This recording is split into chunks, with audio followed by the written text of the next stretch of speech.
Ons het in Februarie oor die toekoms van werk gesels en nie eers 'n maand later nie tref COVID-19 ook Suid-Afrika. Ek gesels vanaand weer met Zama Hlope, direkteur van Strategie by Yellowwood, en Dr. Morné Mostert sluit vir die eerste keer by ons aan as ons oor die veranderde werksomgewing en ook die toekoms na COVID-19 gesels. Morné, welcome to WINSLYN. You've recently referred to the timing of the COVID-19 pandemic as a perfect storm. Why? The real reason is that we have a number of things happening all at the same time, and most of them for the first time. We've never had, for example, the number of people on the planet that we have today. They've never been so interconnected.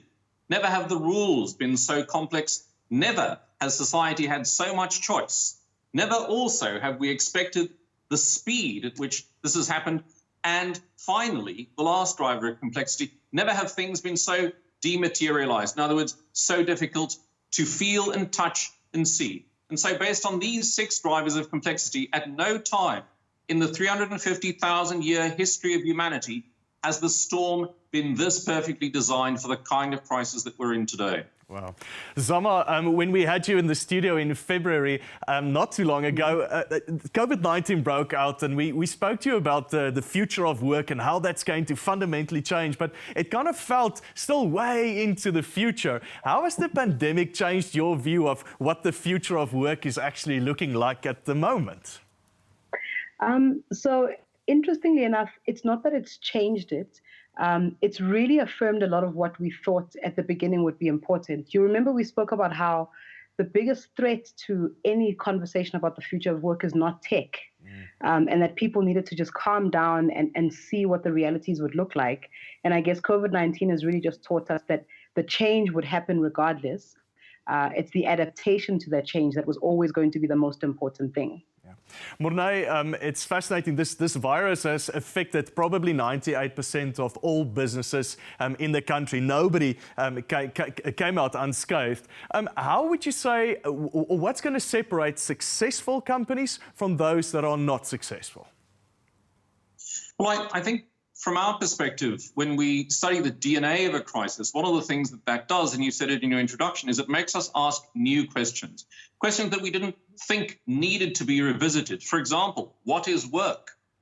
When people say, for example, they're looking for work, they mean predominantly the income they derive from it. When they say they're going to work, they're thinking of a place.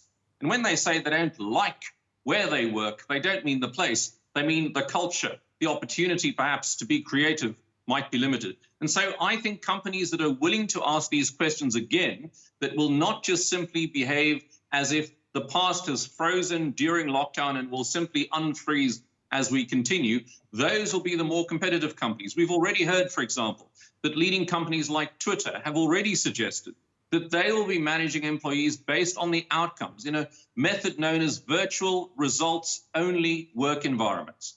Environments in which we really only will evaluate you based on what you can produce, not on how you behave at work.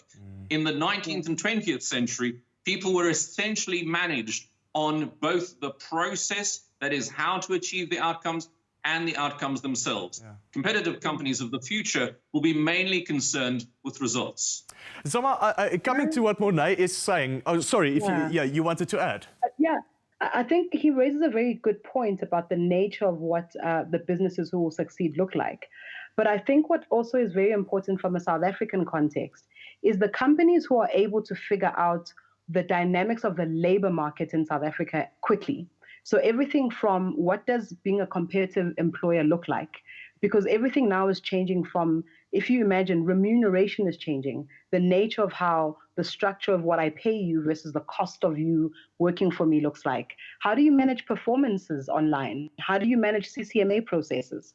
The sooner companies in a South African context can deal with those kind of administrative operational challenges, the sooner they can take advantage of what looks like the opportunity of this burgeoning freelance market and the greater flexibility from a labor point of view.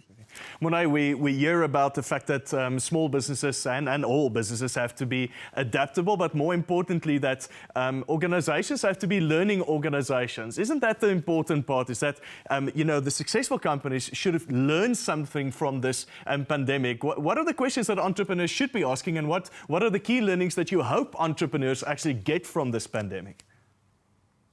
Well, if you think about the structure of the South African economy, then one of the questions we really have to ask is, to what extent are we essentially selling labor, which is really a kind of 19th and 20th century model, and to what extent are we selling knowledge? And to what extent has the South African economy, in fact, joined the knowledge economy in the 21st century?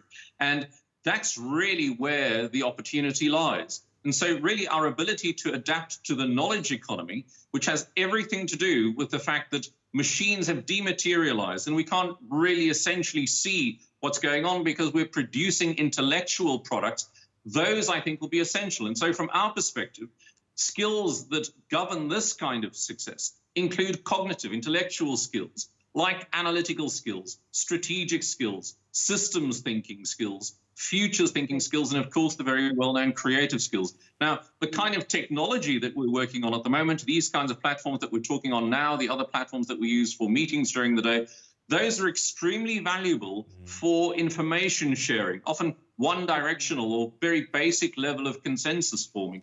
But the kind of higher order intellectual skills I'm referring to here are, very interestingly, much better facilitated in person. And so an interesting hybrid, I think, is what we can expect. And if we want to join the 21st century, the knowledge economy is really one we need to adapt to. Absolutely. Luckily, we've got some more time to chat just after this.